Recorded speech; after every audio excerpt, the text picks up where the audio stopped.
충격적인 장면이 경주의 한 가정에서 벌어졌습니다. 64살 아버지가 30대 역사학 교수인 아들 앞에서 완전히 무너져 버린 거예요. 평생 경주 토박이로 살아왔는데도 자기 고향에서 발견된 1500년 전 황금 보검에 대해 아무것도 모르겠다고 고백한 순간이었죠. 더 굴욕적인 일이 며칠 후에 기다리고 있었어요. 시내 카페에서 우연히 만난 독일인 역사학자가 그 유명한 경주 황금 보검에 대해 열정적으로 설명하면서 현지 분이시니까 저보다 훨씬 더 잘 아시겠죠? 라고 물었던 거예요. 그 순간 이 아버지는 얼굴이 빨갛게 달아오르며 한마디도 대답하지 못했습니다. 1973년 배수관 공사 중 우연히 발견된 그 찬란한 황금 보검. 신라 왕권의 상징이자 로마와 페르시아 기법이 혼재된 국제적 교류의 증거로 세계 학계를 놀라게 한 그 유물이 한 아버지에게는 자존심의 무덤이 되어버린 거죠. 외국인이 더 잘 아는 제 땅의 보물이라니. 과연 이 아버지는 어떻게 잃었던 자존심을 되찾을 수 있었을까요? 그리고 그 과정에서 어떤 놀라운 반전이 펼쳐졌을까요? 여러분도 혹시 우리나라 문화유산에 대해 외국인이 더 잘 아는 경험을 해보신 적 있나요? 댓글로 들려주세요. 지금부터 한 사람의 자존심 회복기를 통해 우리가 놓치고 있는 소중한 것들에 대한 이야기를 들려드릴게요. 본격 이야기 시작 전에 구독과 좋아요, 정중히 부탁드립니다. 매일 새로운 사연으로 여러분께 감동을 드리겠습니다. 안녕하세요. 저는 이정호입니다. 올해 64살이고 경주에서 태어나서 지금까지 쭉 살고 있어요. 30년간 초등학교에서 아이들을 가르치다가 작년에 은퇴했습니다. 하지만 제 인생에서 가장 충격적인 순간이 바로 몇 달 전에 찾아왔어요. 그 이야기를 지금부터 들려드릴게요. 그날은 아들이 오랜만에 집에 온 날이었습니다. 서울대학교에서 역사학을 전공하고 지금은 외국 대학에서 교수로 일하고 있거든요. 1년에 몇 번 안 되는 귀국길이라 정말 반가웠어요. 저녁 식사를 하면서 아들과 이런저런 이야기를 나누고 있었어요. 요즘 연구하는 분야가 뭔지 궁금해서 물어봤더니 아들이 대답하더군요. 아버지 황금 보검 출토 사건 아시죠? 라고 말하는 거예요. 요즘 외국 학자들 사이에서도 연구 열풍이라고 하더라고요. 그 순간 저는 완전히 얼어붙었습니다. 황금 보검이라니 뭔 소리인가 싶었거든요. 물론 어디선가 들어본 것 같기도 했지만 정확히 뭔지 전혀 몰랐어요. 아들은 제 반응을 보더니 실망한 표정을 지었습니다. 그리고는 믿을 수 없다는 듯이 고개를 저었어요. 고향에 살면서도 이런 걸 모르시냐고 하더군요. 1973년 경주에서 발굴된 신라 황금 보검 말이에요. 세계적으로도 유명한 유물인데 정말 모르시냐고 물었어요. 저는 그때 정말 당황스러웠습니다. 평생 경주에서 살았는데 그런 중요한 유물이 있다는 것도 제대로 몰랐다니. 아들 앞에서 이렇게 무식해 보일 줄은 정말 몰랐거든요. 아들이 계속 설명하는 걸 들어보니 정말 대단한 발견이었더라고요. 배수관 공사를 하다가 우연히 발견된 금으로 만든 보검인데 당시 세계적으로도 화제가 되었다는 거예요. 신라 시대의 것으로 추정되는데 제작 기법이 정말 정교하고 금의 순도도 높다고 했어요. 로마의 영향을 받은 것 같기도 하고 중국과의 교류 흔적도 보인다고 하더군요. 저는 그 이야기를 들으면서 점점 작아지는 기분이었어요. 내가 평생 살아온 이 땅에서 그런 놀라운 일이 있었는데 왜 나는 몰랐을까 하는 생각이 들었거든요. 더 창피했던 건 아들이 하는 말이었어요. 외국 대학에서 한국사 강의를 할 때마다 경주 황금 보검 이야기를 꼭 한다고 하더군요. 외국 학생들이 정말 흥미로워한다고 했어요. 그런데 정작 경주에 사는 아버지가 그것도 모른다니 얼마나 창피한 일인가요? 아들은 직접적으로 말하지는 않았지만 실망스러운 기색이 역력했어요. 저는 그 자리에서 변명을 해봤어요. 그 시절에는 먹고 살기 바빴고 농사일과 교직에 매달려서 그런 것까지 신경 쓸 여유가 없었다고 말이에요. 하지만 아들의 반응은 차갑더군요. 그렇다고 해서 자기 고향의 역사를 이렇게 모를 수는 없는 거 아니냐고 하더라고요. 특히 교사셨으면 더욱 관심을 가져야 했던 것 아니냐고 했어요. 그 말을 듣는 순간 정말 자존심이 상했습니다. 평생 성실하게 살아온 제가 아들 앞에서 이런 취급을 받아야 하나 싶었거든요. 하지만 화를 낼 수는 없었어요. 실제로 제가 모르는 게 사실이었으니까요. 그 자리의 분위기는 정말 어색해졌고 저는 일찍 자리를 떴습니다. 침대에 누워서도 계속 그 일이 생각났어요. 내가 이렇게 무식한 사람이었나 하는 자책감이 들었거든요. 특히 아들이 실망한 표정이 계속 떠올랐어요. 그날 밤은 정말 잠을 이룰 수 없었습니다. 평생 자부심을 갖고 살아왔는데 하루아침에 그 모든 게 무너져버린 것 같았거든요. 며칠이 지나도 그 일이 계속 마음에 걸렸어요. 아들은 서울로 돌아갔지만 그때의 실망스러운 표정이 머릿속에서 지워지지 않았거든요. 그래서 마음을 달랠 겸 평소 즐겨가던 경주 시내 카페에 나갔습니다. 거기서 차라도 마시면서 생각을 정리해 보려고 했어요. 카페에 앉아서 커피를 마시고 있는데 옆 테이블에 외국인 여성 한 분이 앉아 계시더군요. 혼자 와서 뭔가 열심히 메모를 하고 있었어요. 그분이 갑자기 저에게 말을 걸어왔어요. 영어로 말씀하시는데 다행히 이해할 수 있었습니다. 안나라고 자기소개를 하시더군요. 독일에서 온 역사학자라고 하셨어요. 안나는 경주의 유적지들을 답사하러 왔다고 했어요. 특히 황금 보검에 대해 연구하고 있다고 하더군요. 그 말을 듣는 순간 제 가슴이 철렁했습니다. 안나가 흥분한 목소리로 말하기 시작했어요. 경주 황금 보검이 얼마나 놀라운 유물인지에 대해서 말이에요. 제작 기법부터 시작해서 역사적 의미까지 정말 자세히 알고 있더라고요. 그러더니 안나가 저에게 물었어요. 현지 분이시니까 저보다 훨씬 더 잘 아시겠죠? 라고 하면서 말이에요. 그 순간 저는 정말 당황스러웠습니다. 며칠 전 아들과의 일이 떠올랐거든요. 그때도 제대로 대답하지 못해서 창피를 당했는데 이번에는 외국인 앞에서 또 같은 상황이 벌어진 거예요. 저는 얼버무리며 잘 모른다고 했습니다. 그러자 안나가 의외라는 표정을 지었어요. 평생 경주에 사신 분이 모를 리 없다면서 겸손하게 말씀하시는 거냐고 하더군요. 하지만 정말로 모른다는 걸 알아차린 안나는 오히려 제게 설명을 해주기 시작했어요.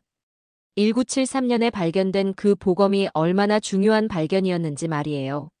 안나의 설명을 듣고 있자니 정말 부끄러웠습니다. 외국인이 제 고향의 역사를 저보다 훨씬 더 잘 알고 있다는 사실이 견딜 수 없었거든요. 특히 안나가 한 말이 가슴에 박혔어요.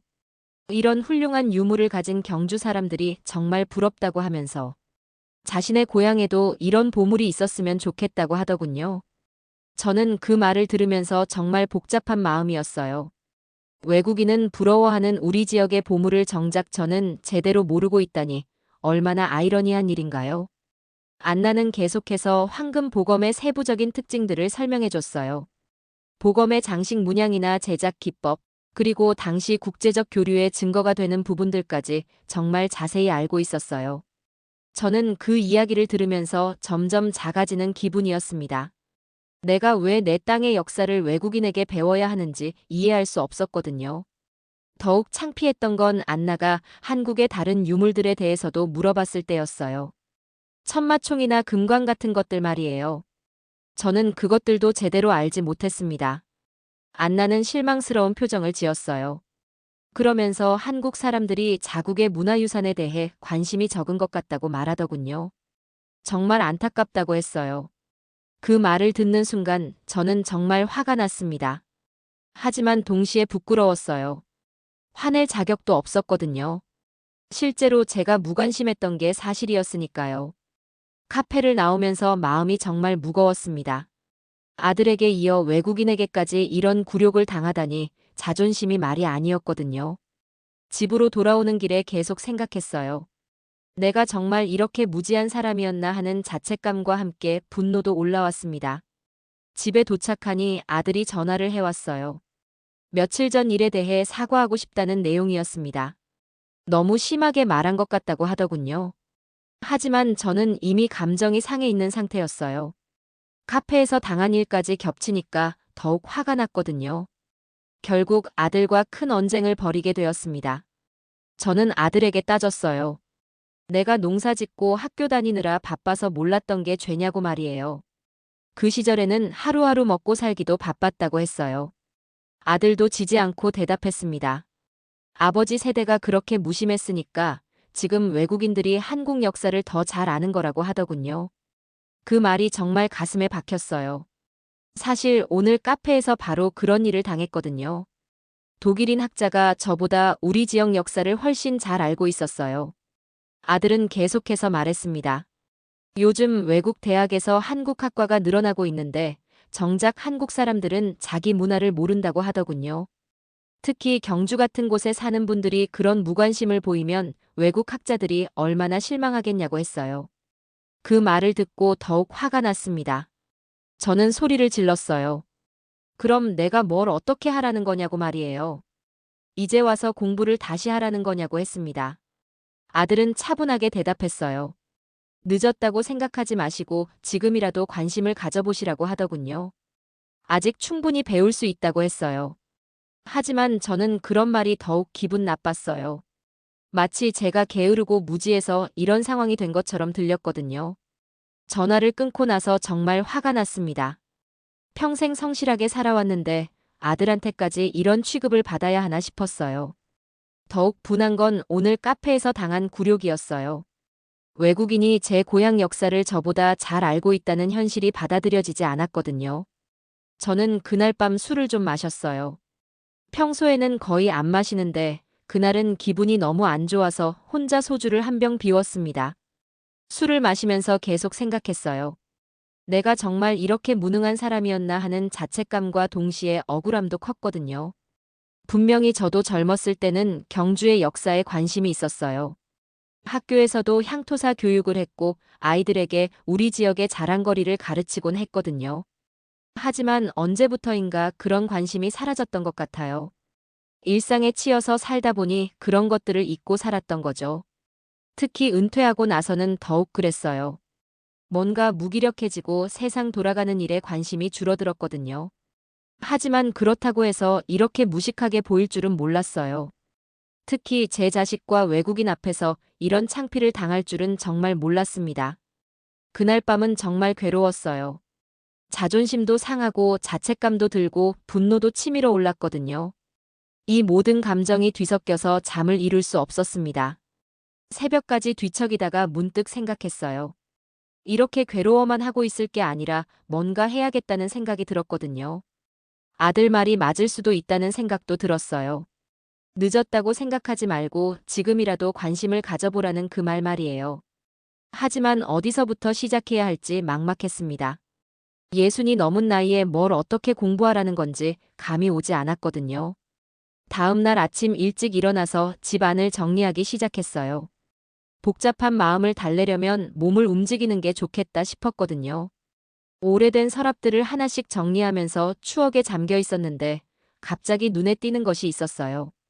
어린 시절 모아둔 신문 스크랩들이었습니다. 그 중에서 특히 눈에 띄는 기사가 하나 있었어요. 1973년 경주서 황금 보검 출토라는 제목의 신문이었거든요. 그걸 보는 순간 깜짝 놀랐습니다. 기억이 되살아났어요. 그때 저는 20살 정도였는데 이 소식을 듣고 정말 흥분했었거든요. 우리 동네에서 이런 대단한 발견이 있었다는 사실에 자랑스러웠어요. 친구들과 함께 신문을 돌려보면서 우리 경주가 세계 뉴스에 나왔다고 자랑했던 기억이 났습니다. 그때는 정말 뿌듯했었거든요. 신문 기사를 자세히 읽어보니 당시에도 꽤 큰 화제였던 것 같아요. 배수관 공사를 하던 중 우연히 발견되었는데 금의 순도가 높고 제작 기법이 정교하다고 되어 있었어요.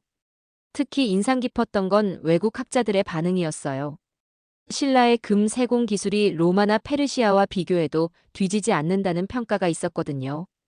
그 기사를 읽으면서 정말 많은 생각이 들었어요.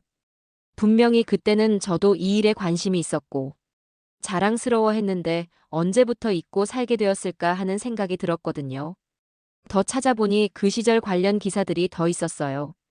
발굴 과정을 담은 사진들도 있었고 전문가들의 분석 기사도 있었습니다. 그 자료들을 보면서 저는 스스로에게 화가 났어요. 그 설렘을 언제부터 잊고 살았던 거지 하는 생각이 들었거든요.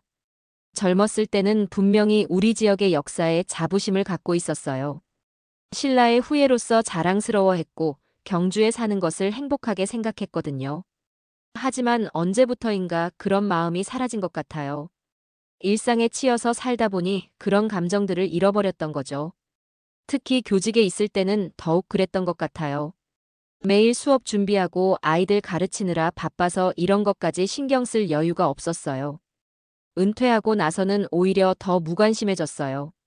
뭔가 의욕도 없고 새로운 것을 배우려는 마음도 없었거든요. 하지만 이 오래된 신문들을 보면서 다시 그때의 설렘이 되살아났어요. 우리 경주에 이런 대단한 유물이 있다는 사실이 새삼스럽게 느껴졌거든요. 더 자세히 읽어보니 정말 놀라운 발견이었더라고요. 단순히 금으로 만든 보검이 아니라 당시 국제적 교류의 증거가 되는 유물이었어요. 제작 기법을 보면 로마의 영향도 받았고 중국의 기술도 들어가 있었다고 하더군요. 신라가 그 시대에 얼마나 국제적인 나라였는지 보여주는 증거였어요. 그런 자료들을 보면서 저는 정말 부끄러웠습니다. 이렇게 자랑스러운 우리 지역의 역사를 제가 너무 등한시했구나 하는 생각이 들었거든요. 동시에 새로운 의욕도 생겼어요. 이제라도 늦지 않았으니까 제대로 공부해보고 싶다는 마음이 들었습니다. 아들 말이 맞았어요. 늦었다고 생각하지 말고 지금부터라도 시작하면 되는 거였어요. 나이가 들었다고 해서 배울 수 없는 건 아니잖아요.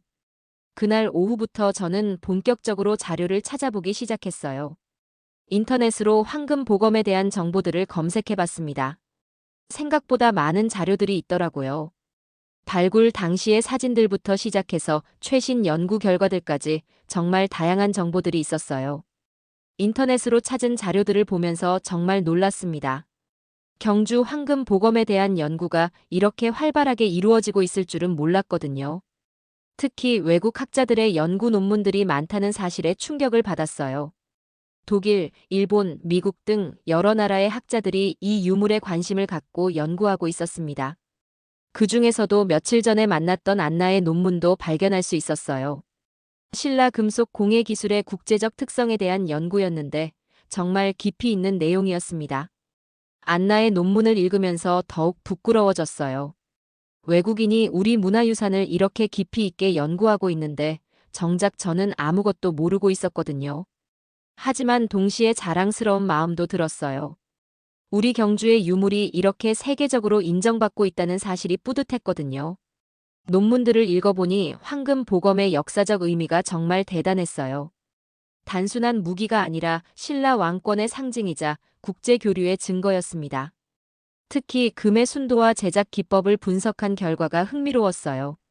당시 신라의 금속 가공 기술이 세계 최고 수준이었다는 것이 증명되었거든요. 로마와 페르시아의 기법이 섞여 있으면서도 독창적인 신라만의 특색이 잘 드러나 있다고 평가받고 있었어요. 정말 자랑스러운 일이었습니다. 며칠 동안 집에서 자료를 읽어보다가 직접 현장을 가보고 싶어졌어요. 박물관에 가서 실제 유물을 직접 눈으로 확인해보고 싶었거든요. 국립경주박물관에 도착했을 때 마음이 두근거렸습니다. 오랜만에 오는 곳이었는데 예전보다 훨씬 현대적으로 바뀌어 있었어요. 황금 보검이 전시된 곳을 찾아가는데 정말 설렜습니다. 몇십 년 만에 다시 보는 건데 그때와는 완전히 다른 마음이었거든요. 유리 케이스 속에 있는 황금 보검을 마주한 순간 정말 숨이 멎는 것 같았어요. 사진으로만 보던 것과는 완전히 다른 느낌이었거든요. 실제로 보니 금빛이 정말 찬란하게 빛나고 있었어요. 보검의 손잡이 부분에 새겨진 세밀한 문양들이 정말 아름다웠습니다. 1500년이 지났는데도 이렇게 완벽하게 보존되어 있다니 신기했어요. 당시 신라 장인들의 솜씨가 얼마나 뛰어났는지 실감할 수 있었거든요. 설명판을 읽어보니 더욱 놀라웠어요. 금의 순도가 90%가 넘는다고 되어 있었고 제작 기법도 당시로서는 최고 수준이었다고 적혀 있었습니다. 특히 인상 깊었던 건 국제적 교류의 흔적이었어요. 로마와 페르시아의 영향을 받은 장식 기법이 곳곳에 보인다고 설명되어 있었거든요. 신라가 그 시대에 얼마나 개방적이고 국제적인 나라였는지 알 수 있었어요. 그런데 바로 그때 옆에서 익숙한 목소리가 들렸습니다. 며칠 전 카페에서 만났던 안나였어요. 혼자서 유물을 보면서 뭔가 감동받은 표정을 짓고 있더라고요. 안나는 저를 알아보고 반갑게 인사했어요. 그러면서 이 보검을 보고 있으면 정말 감동적이라고 말하더군요. 한국은 이런 보물을 가진 나라라면서 부러워했어요. 그런데 안나가 한 말이 가슴에 깊이 박혔습니다. 한국은 이런 훌륭한 문화유산을 가지고 있는데 정작 한국 사람들은 잘 모르는 것 같아서 안타깝다고 하더군요. 그 말을 듣는 순간 제 가슴이 무너지는 것 같았어요. 며칠 전 카페에서 느꼈던 그 굴욕감이 다시 밀려왔거든요. 하지만 이번에는 달랐어요. 지난 며칠 동안 공부한 덕분에 조금이나마 알게 된 것들이 있었거든요.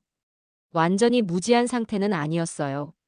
안나와 함께 유물을 보면서 조금씩 대화를 나누기 시작했습니다.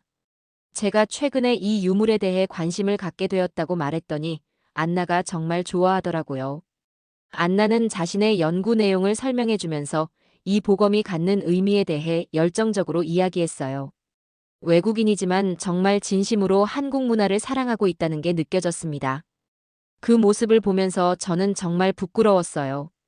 외국인이 이렇게까지 우리 문화에 관심을 갖고 사랑하는데 정작 저는 그동안 너무 무관심했구나 하는 생각이 들었거든요. 안나가 눈물을 글썽이면서 말하더군요. 자기는 독일 사람이지만 이런 아름다운 유물을 직접 볼 수 있어서 정말 행복하다고 했어요. 한국 사람들이 정말 부럽다고 하면서요. 그 순간 저는 정말 많은 걸 깨달았어요. 제가 그동안 얼마나 소중한 것들을 당연하게 여기며 살았는지 알게 되었거든요.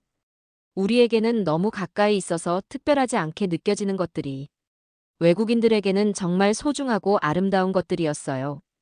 제가 그동안 얼마나 큰 축복 속에서 살고 있었는지 깨달았습니다. 안나와 헤어지면서 저는 새로운 다짐을 했어요. 이제부터는 우리 지역의 문화유산에 대해 제대로 공부해 보겠다고 마음먹었거든요. 집에 돌아와서 더욱 열심히 자료를 찾아보기 시작했어요. 도서관에도 가고 인터넷으로도 검색하면서 황금 보검에 대한 모든 정보를 수집했습니다. 그 다음 날부터 저는 정말 열심히 공부하기 시작했어요. 마치 학생 때로 돌아간 것처럼 도서관을 다니면서 관련 자료들을 찾아봤습니다. 처음에는 어려웠어요. 전문 용어들도 많고 내용도 복잡했거든요. 하지만 포기하지 않고 계속 읽다 보니 점점 이해가 되기 시작했어요. 특히 발굴 당시의 기록들을 보는 게 흥미로웠습니다. 1973년 그 현장에 있었던 사람들의 증언을 찾아서 직접 만나보기도 했어요. 당시 배수관 공사를 하던 인부 중 한 분이 아직 살아계셔서 그분을 찾아뵐 수 있었어요.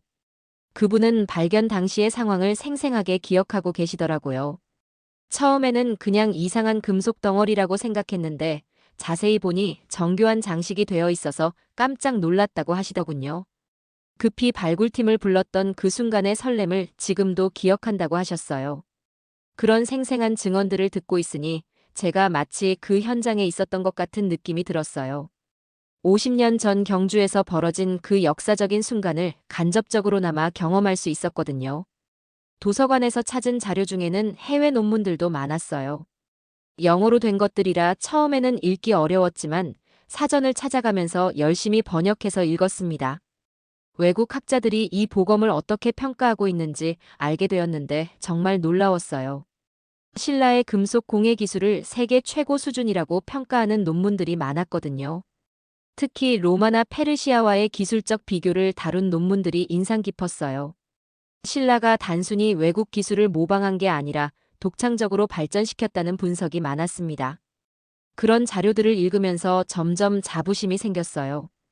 우리 조상들이 이렇게 훌륭한 문명을 이룩했다는 사실이 정말 자랑스러웠거든요. 단순히 학문적 공부가 아니라 제 자존심을 되찾겠다는 마음으로 임했어요. 더 이상 아들이나 외국인 앞에서 부끄러워하고 싶지 않았거든요. 발굴 당시의 사진들도 꼼꼼히 살펴봤어요. 흑백 사진이었지만 보검이 발견되었을 때의 상황이 생생하게 담겨 있었습니다. 당시 고고학자들의 흥분한 표정도 볼 수 있었어요. 이런 귀중한 유물을 발견했을 때의 기쁨이 사진 속에서도 느껴졌거든요. 메모도 열심히 했어요. 중요한 내용들은 노트에 적어두고 나중에 다시 볼 수 있도록 정리했습니다. 마치 학생 때로 돌아간 것 같았어요. 한 달 정도 그렇게 공부하다 보니 조금씩 자신감이 생겼어요. 이제는 황금 보검에 대해 기본적인 것들은 알게 되었거든요. 보검의 크기나 무게, 금의 순도, 제작 연대 등 기본 정보는 물론이고 역사적 의미나 문화적 가치까지 어느 정도 이해할 수 있게 되었어요. 특히 이 보검이 단순한 무기가 아니라 신라 왕권과 국제적 교류의 증거라는 점을 확실히 알게 되었습니다. 당시 금의 사용 방식이 로마와도 비슷한 점이 있다는 것도 흥미로웠어요. 그런 지식들이 쌓이면서 점점 내 자신의 것이 되어가는 느낌이었어요. 더 이상 외국인이 설명해 주는 걸 듣기만 하는 게 아니라 저도 뭔가 말할 수 있게 된 거죠. 가끔 박물관에도 가서 실제 유물을 보면서 제가 공부한 내용들을 확인해 봤어요. 책으로만 보던 것들을 실제로 확인할 수 있어서 더욱 생생하게 다가왔습니다. 그런 과정을 거치면서 조금씩 자존심이 회복되는 걸 느꼈어요. 이제는 누가 물어봐도 어느 정도는 대답할 수 있을 것 같았거든요. 한 달 반 정도 열심히 공부한 후 아들이 다시 집에 왔어요. 이번에는 좀 더 오래 머물 예정이라고 했습니다. 저는 내심 기대가 되었어요.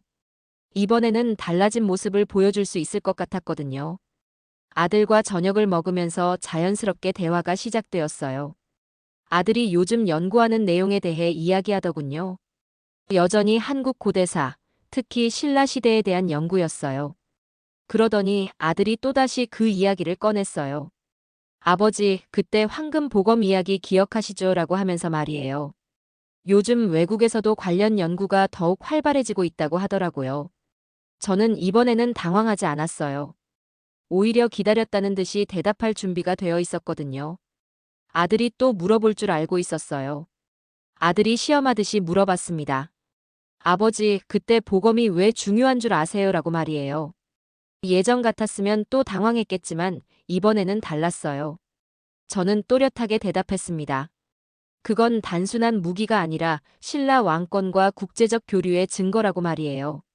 당시 금의 사용 방식은 로마와도 닮아 있었다고 했어요. 아들의 표정이 완전히 바뀌었어요. 정말 놀란 것 같더라고요. 그러더니 어떻게 그런 걸 알게 되었냐고 물어봤습니다. 저는 지난 한 달 반 동안 공부한 이야기를 들려줬어요. 도서관도 다니고 자료도 찾아보고 당시 발굴 현장에 있었던 분도 만나봤다고 말했어요. 아들이 정말 기뻐하더군요. 아버지, 이제 진짜 제대로 말씀하시네요. 라고 하면서 웃었어요. 그 웃음 속에는 자랑스러워하는 마음이 담겨 있었습니다. 저는 거기서 그치지 않고 더 자세한 내용들을 이야기해 줬어요. 보검의 크기와 무게, 금의 순도, 발굴 당시의 상황까지 정말 상세하게 설명했거든요. 특히 로마나 페르시아의 기법과 비교한 부분을 말했을 때 아들이 정말 감탄하더라고요. 외국 논문까지 찾아서 읽었다는 이야기를 들려주니 더욱 놀라워했어요. 아들이 말하기를 자기가 외국에서 강의할 때 사용하는 내용과 거의 비슷한 수준이라고 하더군요. 정말 열심히 공부했다고 칭찬해줬어요. 그때 느낀 기쁨은 말로 표현할 수 없었어요. 몇 달 전에 아들 앞에서 무식하다고 느꼈던 그 굴욕감이 완전히 사라졌거든요. 아들도 미안하다고 사과했어요. 처음에 너무 심하게 말한 것 같다고 하더군요. 하지만 저는 괜찮다고 했어요. 오히려 그 일이 있었기 때문에 공부할 수 있었다고 말했거든요. 아들이 정말 자랑스럽다고 했어요. 예순이 넘은 나이에도 이렇게 열심히 공부할 수 있다는 게 대단하다고 하더군요. 저는 그때 정말 뿌듯했습니다. 단순히 지식을 습득한 것이 아니라 잃었던 자존심을 되찾았다는 느낌이었거든요. 아들과의 대화가 계속 이어졌어요. 이번에는 제가 질문하는 입장이었습니다. 외국에서 한국 고대사를 가르칠 때 어떤 반응인지 궁금했거든요. 아들의 대답이 정말 자랑스러웠어요. 외국 학생들이 신라 문명에 대해 정말 관심이 많다고 하더군요. 특히 금관이나 황금 보검 같은 유물들을 보여주면 감탄한다고 했어요. 그런 이야기를 들으니 더욱 뿌듯했어요. 우리 조상들이 이룬 문명이 지금도 전 세계 사람들에게 감동을 주고 있다는 사실이 정말 자랑스러웠거든요. 아들이 제안했어요. 내일 함께 박물관에 가보자고 하더군요. 제가 공부한 내용들을 실제 유물과 비교해서 확인해 보자고 했어요. 저는 기꺼이 동의했습니다. 이번에는 아들에게 제가 알고 있는 것들을 설명해 줄 수 있을 것 같았거든요. 정말 기대가 되었어요. 그날 밤 잠자리에 누우면서 정말 많은 생각이 들었어요. 몇 달 전의 굴욕감을 생각하면 지금이 꿈 같았거든요. 무엇보다 제 자신에 대한 자신감이 완전히 달라졌어요. 나이가 들었다고 해서 배울 수 없는 건 아니라는 걸 직접 경험했거든요. 다음 날 아들과 함께 박물관에 갔어요. 이번에는 완전히 다른 마음으로 가는 길이었습니다. 지난번에는 혼자서 부끄러운 마음으로 갔었는데 이번에는 자신감을 갖고 갔거든요. 황금 보검 전시실에 도착하니 많은 관광객들이 있었어요. 그중에는 외국인들도 꽤 많이 보였습니다. 저는 예전처럼 위축되지 않았어요. 아들과 함께 유물을 보면서 제가 공부한 내용들을 하나씩 설명해 드렸어요. 보검의 제작 기법이나 장식 문양의 의미 같은 것들 말이에요. 아들이 정말 감탄하더라고요. 제가 설명하는 내용들이 전문가 수준에 가깝다고 칭찬해 줬어요. 몇 달 만에 이렇게 많은 걸 배웠다는 게 놀랍다고 하더군요. 그런데 바로 그때 옆에서 영어로 대화하는 소리가 들렸어요. 서양인 관광객 가족이었는데 아이가 부모에게 이 보검이 뭐냐고 물어보고 있었어요. 부모도 정확히는 모르는 것 같았어요. 그냥 오래된 칼이라고 대답하는 정도였거든요. 저는 잠시 망설였지만 용기를 내어 그들에게 다가갔습니다. 서툰 영어로 간단히 설명해 드렸어요. 이것은 1500년 전 신라 왕국의 보검이라고 말이에요. 단순한 무기가 아니라 왕권의 상징이자 국제 교류의 증거라고 했습니다. 그 가족이 정말 관심을 보였어요. 더 자세한 설명을 해달라고 하더군요.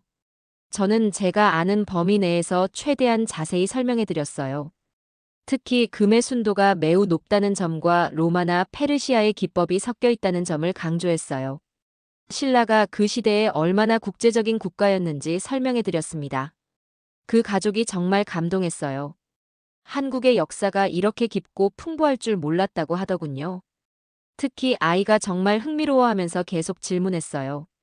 저는 그 순간 정말 뿌듯했습니다. 몇 달 전만 해도 외국인에게 설명을 듣던 제가 이제는 설명을 해주는 입장이 된 거잖아요. 아들도 옆에서 자랑스럽다는 표정을 지었어요. 아버지가 외국인들에게 우리 문화를 설명해주는 모습이 정말 멋있다고 하더군요. 그 가족과 헤어지면서 정말 보람을 느꼈어요. 제가 공부한 지식이 다른 사람들에게 도움이 될 수 있다는 걸 직접 경험했거든요. 박물관을 나오면서 아들이 말했어요. 아버지가 이렇게 변하실 줄 몰랐다고 하면서 정말 자랑스럽다고 하더군요. 저도 정말 많은 걸 깨달았어요. 나이가 들었다고 해서 배울 수 없는 건 아니라는 것. 그리고 우리가 가진 문화유산이 얼마나 소중한지 말이에요. 특히 외국인들이 우리 문화에 관심을 갖고 있는 것을 보면서 더욱 자부심을 느꼈어요. 우리 조상들이 이룩한 문명이 지금도 전 세계 사람들에게 감동을 주고 있다는 사실이 정말 뿌듯했거든요. 집에 돌아와서 아들과 저녁을 먹으면서 앞으로의 계획에 대해 이야기했어요. 저는 계속해서 우리 지역의 다른 문화유산들에 대해서도 공부해보고 싶다고 했어요. 천마총이나 금관, 석굴암 같은 것들에 대해서도 제대로 알고 싶다고 했거든요. 아들이 정말 좋은 생각이라고 격려해줬어요. 이제 저에게는 새로운 목표가 생겼어요. 우리 지역의 문화유산을 제대로 알고 다른 사람들에게도 소개해주는 것이었습니다. 특히 외국인 관광객들을 만나면 적극적으로 도움을 주고 싶다는 생각이 들었어요. 오늘 박물관에서 경험한 그 보람을 계속 느끼고 싶었거든요. 몇 달 전까지만 해도 자존심에 상처를 받고 좌절했었는데 이제는 완전히 달라졌어요. 황금 보검 하나가 제 인생을 이렇게 바꿔놓을 줄은 정말 몰랐습니다. 1500년을 견딘 그 황금 보검이 단순히 역사 속 유물이 아니라 한 사람의 자존심을 다시 일으켜 세우는 힘이 되었어요. 역사는 먼 과거가 아니라 바로 지금 우리 삶 속에서 살아 숨쉬고 있다는 걸 깨달았습니다. 이제 저는 당당하게 말할 수 있어요.